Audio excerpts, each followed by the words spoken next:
This is RTV6 News at 11, working for you. Thanks for joining us here at 11 o'clock. There were protests held today across the city where organizers are trying to provoke change and get Governor Holcomb's attention. A coalition of Indianapolis groups came out in numbers, social distancing style, to protest. RTV6's Troy Washington is working for you to explain why the groups think some inmates should be released early during the pandemic. It's going to keep bouncing around until we can figure out how to reduce the population, and the people that do have to stay in there can practice social distancing as well. It's going to keep on spreading if everybody can't social distance. Kyra Harvey is with Indy 10 Black Lives Matter. She says inmates have been reaching out to her, pleading for change. Because of COVID-19, she claims those inmates can't social distance properly while locked up. Why can't we release them if they only have like a month or less than a year sentence to serve? Some of those people will die who have like asthma. There's people in there with diabetes. They're not getting the proper medical attention that they need. As the spread of COVID-19 continues to raise concern, the group is calling for the release of the most vulnerable inmates, the ones they feel could be in the most danger behind bars. Like people who are incarcerated talk to us and tell us exactly what's happening. There's like multiple people to a cell. People are getting sick. In an effort to turn heads, cars lined downtown making noise and holding signs asking for the release of those who are near the end of their sentence and nonviolent offenders, hoping their voices reach Governor Holcomb's residents. We're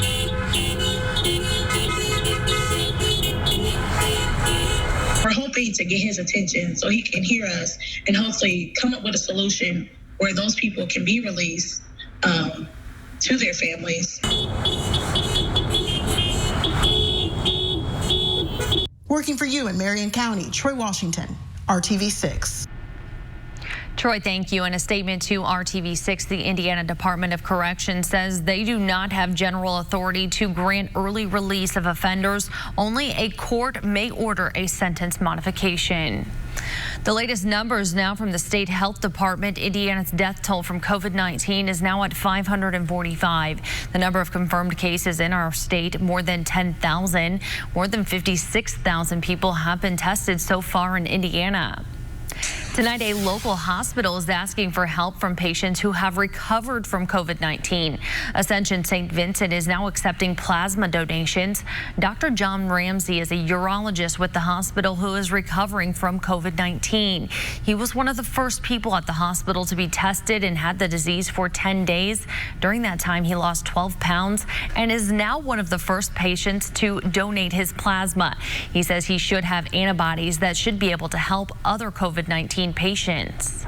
I was hoping that any plasma I could donate would be used at St. Vincent's Hospital, which is the hospital I work at, or certainly for patients in central Indiana. Those are my neighbors. Those are the folks we work with in our own community. And if I could donate plasma to this particular effort, I was going to be very pleased. Donated plasma will be used to help patients with COVID-19 recover as part of a study related to plasma therapy with the Mayo Clinic. It will go to patients who are the sickest and have been on ventilators for weeks. It is blood type specific, and that is why the hospital wants to get the word out that these donations are needed. RTV6 is committed to helping Hoosiers find job opportunities and resources. Our Hiring Hoosiers initiative is one we've been focusing on here at RTV6 for more than a year now. If you are out of work due to COVID-19 and need money to pay your bills, Dollar General is hiring for temporary positions. They're looking to add about 50,000 new employees by the end of April as they continue to support their customers during these tough times. A company spokeswoman says they believe a lot of customers are relying on them now more than ever to stretch their budget. 75% of Americans right now are within 5 miles of a Dollar General store.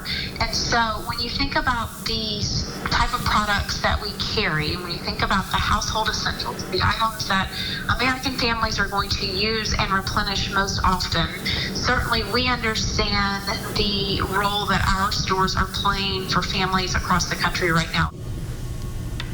Dollar General announced a $35 million investment in employee bonuses. A spokeswoman says if you come on board now, you will be eligible.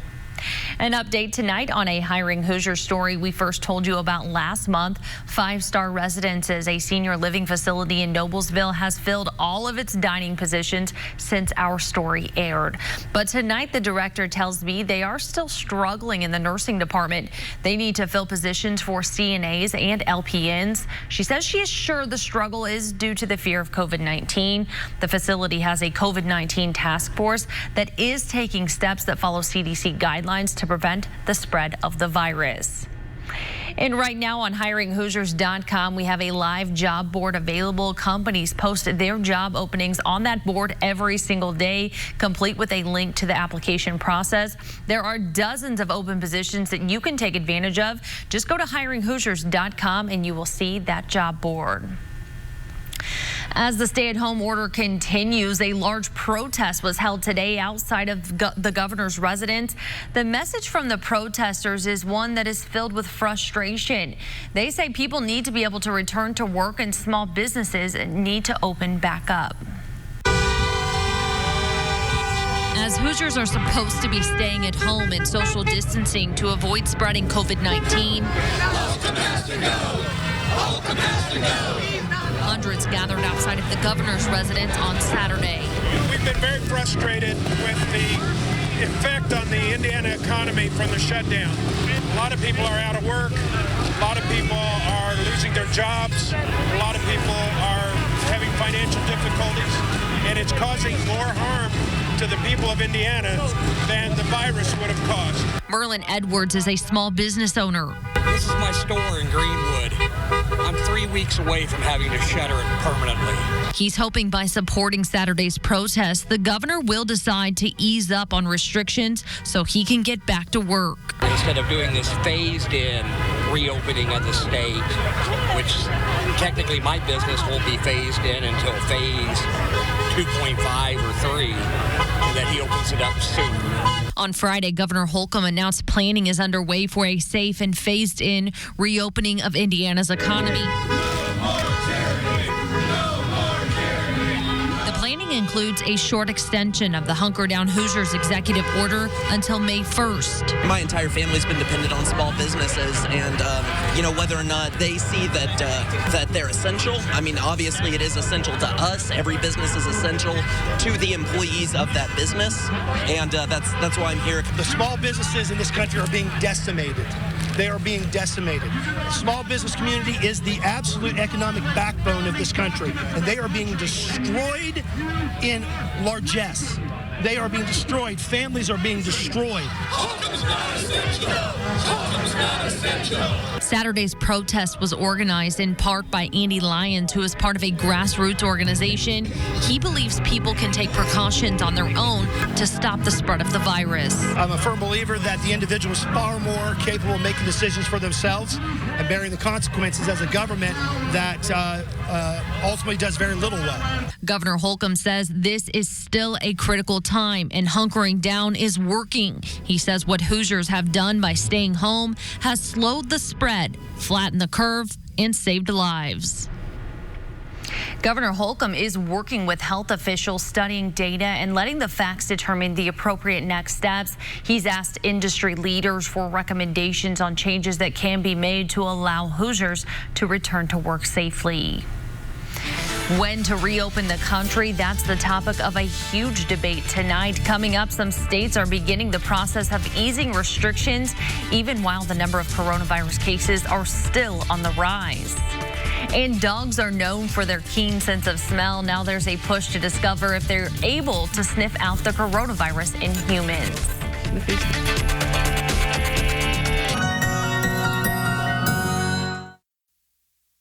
This is RTV6 News at 11, working for you. Protesters in several states now calling for stay-at-home orders to be lifted as some governors begin to ease restrictions. Some governors believe the key to getting back to normal will be testing, but many states say they don't even have enough tests. Here's Mark Stewart with the details. As the federal government and governors lay out new guidelines for reopening the economy, frustrated residents in several states continue to take to the streets in protest, anxious to get back to work. In Maryland, and Ohio, and in Texas, where the governor has begun easing some restrictions, retail stores are being allowed to reopen with delivery or curbside pickup, and elective surgeries will resume next week. In Florida, beaches in Jacksonville once again open to the public with several restrictions. Governor DeSantis now forming a task force to handle reopening the Sunshine State. We want to continue with Florida's economic development strategy. We had a lot of great irons in the fire before this hit, and we want to be able to get that back going forward. But health officials continue to stress the importance of social distancing.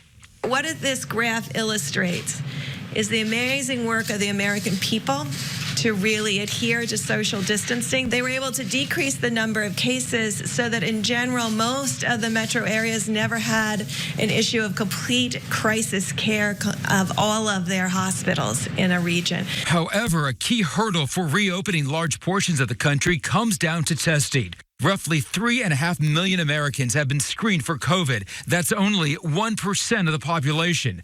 Tonight, California's governor says the state doesn't have enough nose swabs. We could be doing exponentially more, get up to 90, he believes 95,000 tests a day if we had those additional supply materials. Texas, with a population of 29 million people, ranks worse, 49th per capita. And for the millions of Americans who continue to stay at home, an evening of entertainment for a cause. A benefit concert sponsored by the World Health Organization, airing on all 3 major networks. Mark Stewart, ABC News, New York. Mark, thank you. Dogs have been used for decades to sniff out drugs, bombs, bodies, and even cancer. Now a team of British researchers hope their keen sense of smell can help detect COVID-19. They're working specifically with specially trained dogs to develop a new kind of coronavirus test, one that doesn't require a swab, just a sniff. The same group of researchers recently discovered dogs can detect malaria infections in humans, and they are investigating whether the same is true for COVID-19. If so, these super sniffers could be deployed to screen people for the virus up to 250 per hour. The dogs can be used at airports or other public areas to help prevent another outbreak once the current epidemic declines. The COVID-19 pandemic is shining a light on the importance of truck drivers. The industry is busier than ever, and keeping those shelves stocked, and more drivers right now are needed. But with many government offices closed, new truckers can't get on the road. Scripps reporter Amanda Brandis finds out the issue is raising concerns about economic recovery. The job description hasn't changed. 7 days a week. I don't stop. Get your cargo from point A to point B. This last trip I did 4,600 miles there and back. But truck drivers are delivering more than just goods. They're delivering a sense of relief to a nation on edge. The load I did last week, I went into Washington, and I picked up 44,000 pounds of apples. And I took them to Feed America right here in San Diego. Everything people have come by truck. So I gotta work. And I'm proud to work to feed my fellow Americans. Vietnam veteran Christopher Tyler has been driving for 42 years. Before the pandemic, he was hauling dirt, which is now in low demand. When people need food all over the country to eat, and I can drive and take them food, no, I can't go on unemployment. I'd rather work and take people food. Most Americans don't think too much about truck drivers until times of crisis, and these men and women are doing just heroic work each and every day. Don LaFave advocates on behalf of commercial truck driving schools. With state driver's license agencies closed in more than 20 states, truck driving students are stuck in a holding pattern. We can train people, but then we couldn't get them their license. That's very problematic because you need a commercial learner's permit to even operate on public roads. And the industry was already short tens of thousands of drivers before the pandemic. Truck drivers or bus drivers aren't produced overnight. It does take a number of weeks or even months to get them trained. At United Truck Driving School in San Diego, 5 students got their commercial learner's permits one day before DMVs in the state closed their doors. Working on skills, how to parallel park, how to offset park. Because Arizona offers third-party testing, the school will bus the students over state lines so they can get their commercial driver's licenses. This roadblock of no DMV testing, it hits them personally, and we want to do everything we can to get these people out on the road, get them a good paying job, support their family. The industry is urging governors to allow exceptions for these drivers to protect the nation's supply chain, because if they don't, no new drivers in those states. That could lead to shipping delays or higher prices in goods. I'm going to keep working until it's over with. The American people couldn't know I got their back. But far more help is needed as the country begins to climb out of this recession and into the future. In San Diego, I'm Amanda Brandeis reporting. Amanda, thank you. Indiana is already taking steps to help truck drivers. Some BMV locations are open to process commercial driver's licenses and permits. Appointments are required. For more information, go to theindychannel.com and click on this story. Now to your Storm Team 6 forecast. Meteorologist Kyle Mounds joining us from his home studio. Hi, Kyle. Hello, Nicole. Yeah, my home studio and home here on the south side as we continue to keep our distance at RTV6. But I can tell you, Nicole and I, both healthy here. We enjoyed some sunshine today, and hopefully you got outside today. Temperatures into the middle 50s. Right now, you can see we're still holding in the 40s with those clear skies. It's that south to southwest breeze that's going to continue to hold those temperatures fairly steady here as we go through the overnight. And tomorrow morning, we will start off right around 40 degrees. So we're not going to have to worry about the frosty conditions like we've had the last several mornings here. And if you do need to get outside and get some of that yard work done, we'll give it a fair shake tomorrow, because I think some of us will have some rain showers, but a pretty quiet weather pattern as we go into the early part of next week. So it looks like you're good to mow Monday, Tuesday, and Wednesday. A little closer look at those rain chances, though, on TrueCast on Sunday. You can see mid-morning, mainly south of Interstate 70. We've got areas of rain. I think this will be fairly light, and actually as we head into the afternoon, we've just got some cloudy skies around. I don't think you're going to see a drop of rain around Kokomo, Lafayette, or Logansport through our Sunday. Into the evening looking pretty nice as well. Temperatures, even though we're going to have the clouds around, not doing too bad here. We're in the 40s, even to around 50 degrees by 11 a.m. We get into the afternoon hours, more clouds, but temperatures still going to rally and get close to 60 degrees. It's closer to where we should be for the middle of April, but still not quite there. The average high is in the mid-60s, calling for a high of upper 50s around Indianapolis, 60 for you in Bloomington, and 62 in Muncie. If you do want to get out the grill tomorrow evening, I think you're in good shape there with cloudy skies and temperatures right around 60 degrees. As we check out the forecast over the next few days here, we are going to see those numbers that are going to be warming up a little bit, especially as we get toward Wednesday. A high of 64 there. Temperatures will get close to 70 degrees as we head towards your Friday, but you notice it gets a little more active toward the end of the week. Thursday and Friday with some shower, possibly even thunderstorm chances coming our way. And next weekend, things are in pretty good shape, just a few showers and temperatures in the middle 60s. The news at 11 continues right after this. Donation or volunteer today. President Trump announced a $19 billion relief package to assist American farmers who have been financially hurt by the COVID-19 pandemic. As farmers are struggling, so are many American families, with 22 million people filing for unemployment over the past few weeks. Food insecurity is on the rise. Here's ABC's Diane Macedo with the details. With schools and businesses closed across the country and at least 22 million Americans filing for unemployment in the last 3 weeks, many are struggling to put food on the table. New York City Mayor Bill de Blasio toured a temporary food distribution center in the Bronx today, days after announcing a $170 million initiative to feed every New Yorker who needs help during the pandemic. What we're seeing all over the city is the deepest kind of need, and it came on so suddenly. It's like nothing we have ever seen in generations in this city. There are a lot of people right now who are hungry. At the Alamo Dome in San Antonio, thousands lined up for food distribution. There's a lot of people hurting out here. You know, a lot of people, even within my family. Nobody likes it when your kids ask what's for dinner and you're not sure what to tell them. In Riverside, California, the Women, Infants, and Children program, which helps supplement groceries for pregnant women, new moms, and young children, says demand is on the rise.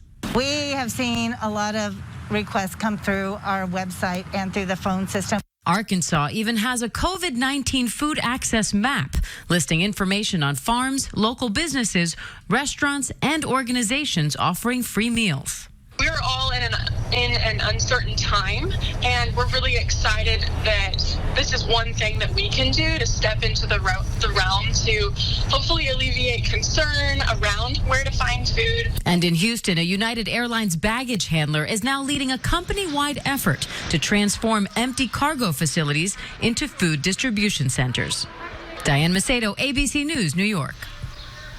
Diane, thank you. RTV6 is showcasing businesses that continue to serve their communities as part of our We're Open Indy campaign. If you're looking for a taste of good old home cooking but don't feel like cooking at home, one longtime restaurant has you covered. RTV6's Brad Brown has a closer look. During all of this stay-at-home time, people are flocking to comfort food. Well, now you can get all of that to go for any meal, any night of the week at MCL restaurants. Our core customer comes in 5 to 7 days a week. We have some customers that come in 2 times a day. So to still be able to feed them and for them to still come in is really good. They're happy we're open. They're happy to see us. Family owned and operated for 70 years. Many of the MCL recipes remain unchanged for 3 generations. And all of those favorites, the mashed potatoes, the fried chicken, the pies, are still ready on the MCL menu. The funny thing is, the favorites were the favorites before. People are still coming in for stuffed chicken breast. They're still coming in for fried chicken. They're still coming in for macaroni and cheese and green beans. That hasn't. The favorites have not changed. They're the core that we've had since we've opened. Staffing has been adjusted with the dining rooms closed. Chef Ian is making all the famous cloverleaf rolls and baked goods for several restaurants out of this one kitchen. When this first happened, that was my job, is to scale down all the recipes so that we're not cooking in these huge batches and we're doing 5 or 6 orders at a time, just to make sure that they're still getting a fresh product and not one that's been cooked all day. But it's a continued dedication to their customers that's keeping MCL going strong. You don't really get into food service to make a ton of money. You do it because it's your passion, and everybody that works for us has a passion to serve the customer. RTV6, working for you. IndyCar continues to wait for its season to open later this summer. Until then, several teams are working to assist the front lines in the fight against COVID-19. In fact, call it some high-speed help. Sports Director Dave First with the Sports Extra Spotlight. Whether it's on the track or in the pits, IndyCar moves fast. Ideas here, innovation out there. And even when things do slow down, like they have inside Andretti Autosport, the minds are still working. Michael, how did all of this begin? You know, when all these problems were coming up, you know, we had a meeting with the team and I challenged everybody to figure out what we could do. And so actually my daughter got a hold of Stratasys. Stratasys is a 3D printer used to make plastic replicas of parts, but these days it's now making visors to help put together over 120,000 masks for first responders to use. You know, this is something that we've never experienced, so we get our minds together and we say, okay, how are we going to get out of this? Meanwhile, just down the road at Chip Ganassi Racing, the machines are also working around the clock after calls were made to the Indiana Economic Development Corporation and more. When you put a bunch of race engineers together, just Katie bar the doors. We just pretty much carpet bombed everybody we could, including the IEDC, for ideas and avenues where we could help, and tried to play to everybody's strengths and leverage all the connections we could. In addition to masks, they're also fabricating intubation hoods to keep doctors and nurses safe at IU Health. And by the way, doing so with social distancing, not needing any staff on hand. Chip Ganassi was extremely supportive of all of our efforts, and all of our partners, Husky Chocolate, NTT, PNC, have all been super supportive and super interested in what we've been doing. Andretti and Ganassi joined Penske and McLaren, among others, in this unified effort. Someday, IndyCar will be back to racing, and it can't come soon enough. But for now, the needs are pressing. The racing community comes together unlike any other, doesn't it? Absolutely. You know, we're going to come out of this a stronger team, and we're probably going to come out of a stronger series and a stronger nation. Yeah, the level of creativity is pretty high. I don't know if we're quite to Apollo 13 level yet, but I don't know, maybe I'll watch that movie tonight. No question, the inspiration is there. Day first, RTV6 Sports. All right, we got a few showers in the Sunday forecast, but temperatures are certainly a bright spot as we'll be around 60 degrees for that high the next couple of days. And those numbers actually taking off as we get into Wednesday and Thursday, back into the middle 60s. A little more active toward the end of the week with some scattered showers, possibly even a few storms. But we're also looking at that Friday high of 70 degrees.